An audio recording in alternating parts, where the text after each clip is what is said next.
जय हिंद, जय जवान, जय किसान, जय महाराष्ट्र, जय शिवराज, जय शंभूराजे, जय बागायतदार रामकृष्ण हरी सुरेश ढोणे बागायतदार यूट्यूब चॅनलवरती आपल्या सर्वांचं स्वागत आहे.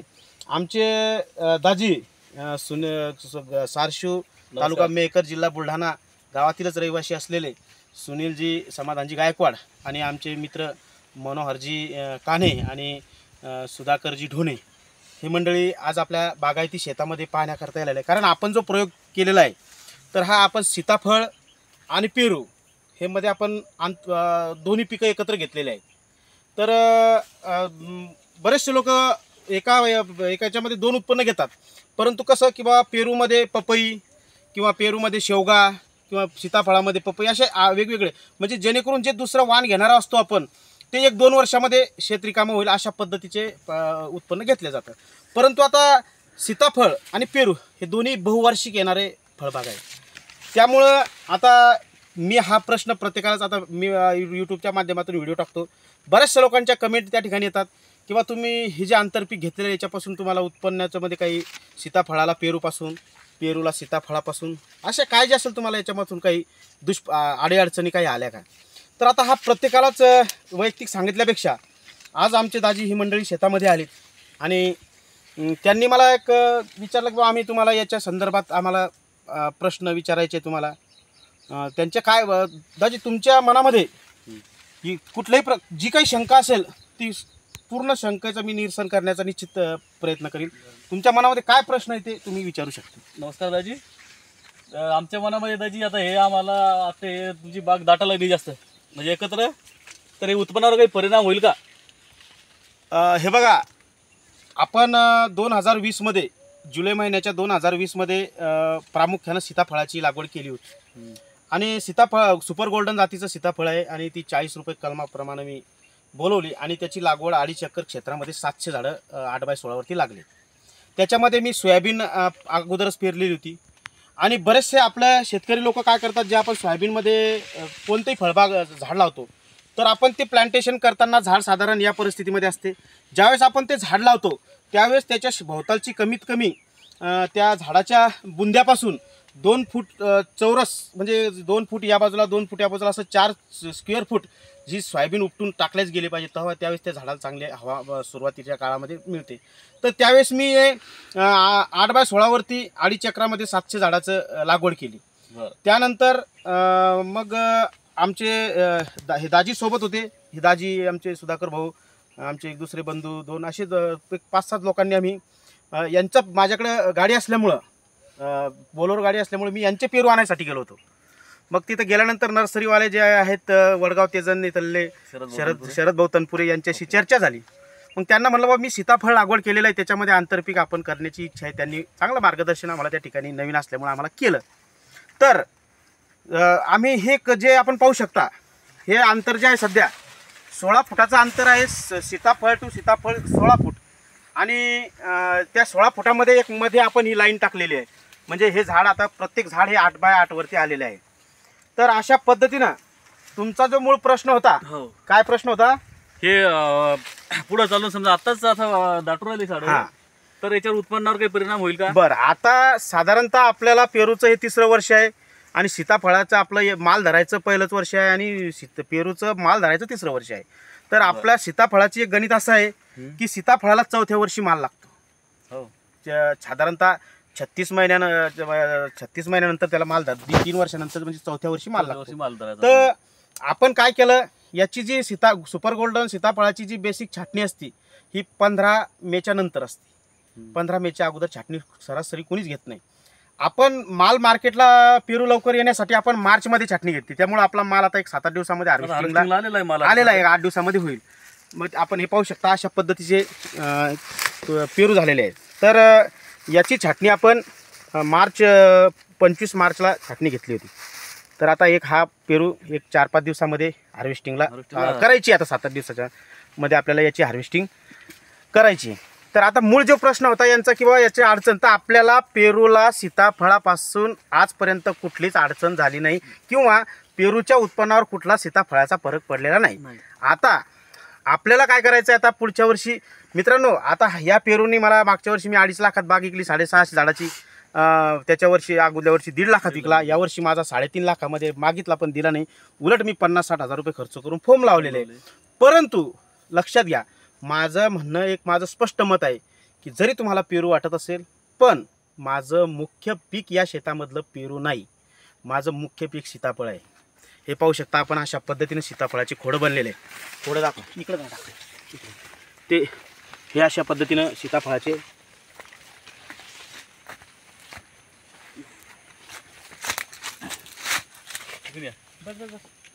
तर अशा पद्धतीनं सीताफळाचे खोडं बनलेले आहे. आणि आता आपण तुम्हाला एक दुसरं दाखवतो की आपल्याला काय करायचं, याच्या दोन्ही छाटण्या दरवर्षी घ्यावाच लागतात. त्यामुळे आता ही इकडे एक जवळ जरा कॅमेरा, आमच्या दाजीचा जो मुख्य प्रश्न होता किंवा आता ह्याची हे एकाला एक थाळले अडचण व्हायला लागली. तर मित्रांनो, याची अडचण फक्त आपल्याला हा शेवटचा 1-1.5 महिन्याचा हार्वेस्टिंगचा काळ आहे, त्याच काळात याची अडचण आपल्याला होती.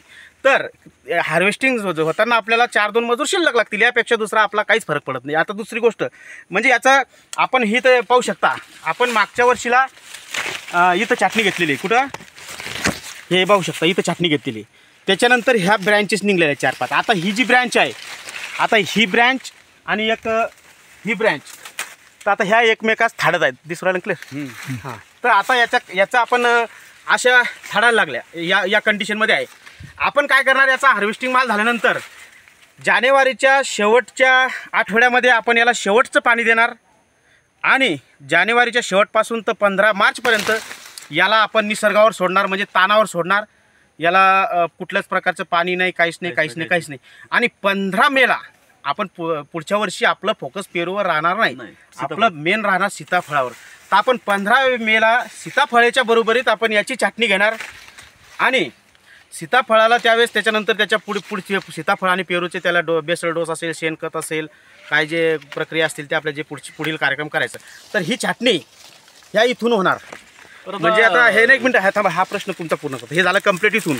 आणि ही जी फांदी आहे, तर ही फांदी इथून, म्हणजे हे जे झाडं आहेत हे दोन्ही मे मध्ये परत मायनस या लागले आणि त्याच्यामुळं पूर्ण पुढील साठी ते मोकळं राहते. तर 4 ते 5 फुटाचं अंतर पुन्हा कायम राहते. आता तुमचं आणखीन दाजी तुमच्या मनामध्ये काय समस्या असतील, अडीची अडचणी असतील त्या तुम्ही. नाही, आता मी पण महाराष्ट्रभर फिरलो, पण असे मला मिश्र शेती म्हणजे पेरू आणि सीताफळ हे मला कुठेच दिसले नाही. फक्त आमच्या दाजीनं महाराष्ट्रात पहिला प्रयोग केलेला आहे. तरी दाजी तुमचं हार्दिक अभिनंदन. धन्यवाद दाजी. हे बघा, ही कौतुकाची गोष्ट नाही आणि काय आपण कौतुक या गोष्टी करत नाही, परंतु माझं या यूट्यूबच्या माध्यमातून हेच असतं की बा शेतकऱ्यांचं आर्थिक उत्पन्न वाढलं पाहिजे. तुम्ही विषय काढला म्हणून दाजी सांगतो की मागच्या वर्षाला माझ्या सीताफळ बी थोडेफार 30-40 कॅरेट निघाला होता. तर जे बारामती कृषी विज्ञान केंद्र आहे, हो, जे शरदचंद्रजी पवार साहेब यांचे पुतणे आमदार रोहित पवार यांचे वडील राजेंद्रजी पवार हे त्या बारामती कृषी विज्ञान केंद्राचं काम पाहतात. आमचे जे नर्सरी मित्र आहेत, आमचे दाजी शरदरावजी तनपुरे कर्जत येथील जे नर्सरीचे होते मालक आहेत, त्यांच्या माध्यमातून, कारण त्यांनी ही माहिती बारामती कृषी विज्ञान केंद्रात त्यांची नर्सरी संलग्नित असल्यामुळं त्यांनी त्यांच्या मीटिंगमध्ये हा विषय मांडला. तर प्रत्यक्ष आमदार रोहित पवार यांचे वडील राजेंद्रजी पवार यांनी आपला हा बगीच्यातला व्हिडिओ त्यांनी स्वतः बघितला आणि आता ज्यावेळेस याचा माल आपला हार्वेस्टिंगला येणार तर याचा व्हिडिओ पाहून ते आपला निश्चित बारामती कृषी विज्ञान केंद्रामध्ये आपलं एक तिथे एक प्रयोगशील शेतकरी म्हणून त्या ठिकाणी आपलं हे करणार आहेत. तर अशा पद्धतीनं आपलं बागायतीचं नियोजन त्या ठिकाणी आहे.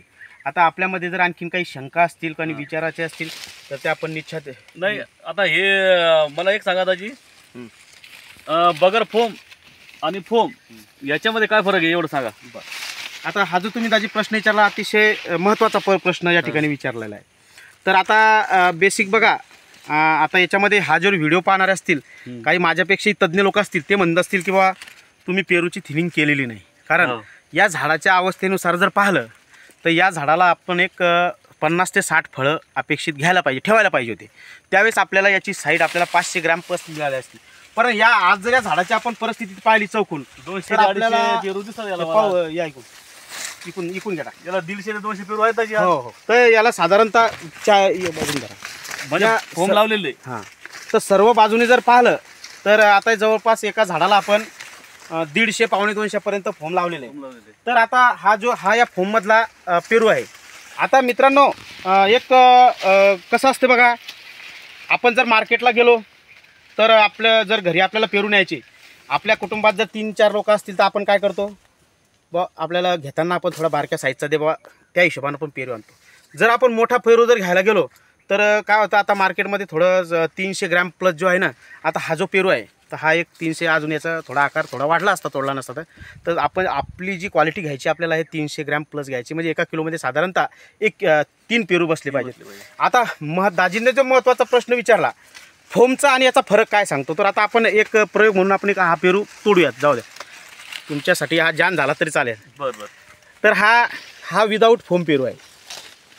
आणि असा आता आपण काय करणार, या साईजचा एक दुसरा पेरू पकडणार. या साईजमध्ये आपण पाहू शकतो हा पेरू आपण एक तोडूया,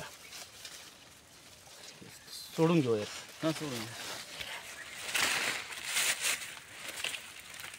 तर मित्रांनो, फोमचा आणि विदाऊट फोमचा फरक आपण या ठिकाणी समोर पाहू शकता. दिसते क्लिअर? क्वालिटीमध्ये फरक आहे. हे बघा, एकच साईजमध्ये आहे. ही क्वालिटी चांगली आहे. हा जो हे याच्यावर हे पाहतो टामकुडे आलेले आहेत. आपल्या गावरान भाषेत सांगायचं झालं तर हे बघा घास झालेलं आहे. आणि याच्यावर पाहू शकता, कारण तरीही ह्या जे याला बँडिंग दिसत आहे, हे जे वळ दिसत आहे, तर हे या पेरूचा आकार मोठा ज्यावेळेस होईल ते हे पूर्ण जो पेरू आहे या प्लेनमध्ये तो तुम्हाला अशा पद्धत दिसेल. आणि आता 500 ग्रॅम प्लस घेणं आणि 300 ग्रॅम प्लस घेणं, तर याच्यामध्ये आपण जर 500 ग्रॅम फळ घेतलं असतं तर आपण या झाडाला आपल्याला फक्त 50 ते 60 फळं धरावं लागले असते. परंतु आता आपण काय केलेलं, साईज थोडी आपली कमी झाली, परंतु फोमची संख्या जवळपास 150 पावणे 200च्या पुढे जाईल. आणि विदाऊट फोम जो आहे आता हा पेरू हा आपण आता एक 5-6 दिवसामध्ये हार्वेस्टिंग करणार आहोत. थिनिंग केल्या असतं तर तो आपल्याला पेरू फेकून द्यायचं काम पडलं असतं, परंतु आपण थिनिंग न करता हा माल आता आपण जवळपास सर्वच जे बाकीचे पेरू आहेत विदाऊट फोमचे हे याच आकाराचे, म्हणजे हा पेरू आज जर मार्केटला नेला मित्रांनो तर एक 600 रुपये कॅरेट जातो, 500-6 म्हणजे 25-30 रुपये किलो आरामात चालू. मग जो आपल्याला पेरू फेकून द्यायचा होता तो पेरू आपण 25-30 रुपये किलो विकतोय. म्हणून आपण जरी आता सर्व जी शेतकरी काय करतायत, हे जे नर्सरीवाले हे तुम्हाला 7व्या-8व्या महिन्याचं हे करा, माल धरा, अमकं करा, टमकं करा, हे बघा ज्याचा त्याचा निर्णय. मी मी तुम्हाला या ठिकाणी सांगणार नाही की बा तुम्ही 7व्याच महिन्यात घेऊ नका का 8व्या महिन्यात घेऊ नका, परंतु माझं वैयक्तिक मत आहे, मी माझ्या जी या आपण पेरूच्या सुद्धा साईज पाहिलेले पाहू शकतो आपण, खाली थोडं अतिशय मजबूत झालेले आहे. आज या पेरूवर 150 पावणे 200 फोम आणि विदाऊट फोम 50 ते 60 जाम, 200-250 फोम असून सुद्धा आपल्याला या झाडावर काय परिणाम वाटतो, फांदी वाकलेली वाटते का मोडलेली वाटते, तुम्ही मला कमेंटमधून सांगा. म्हणून माझं एक शेतकऱ्यांना विनंती आहे, काही फरक नाही पडत. आपण 20 वर्षापासून 50 वर्षापासून एरी पण सोयाबीनच्या शेती करत आलो.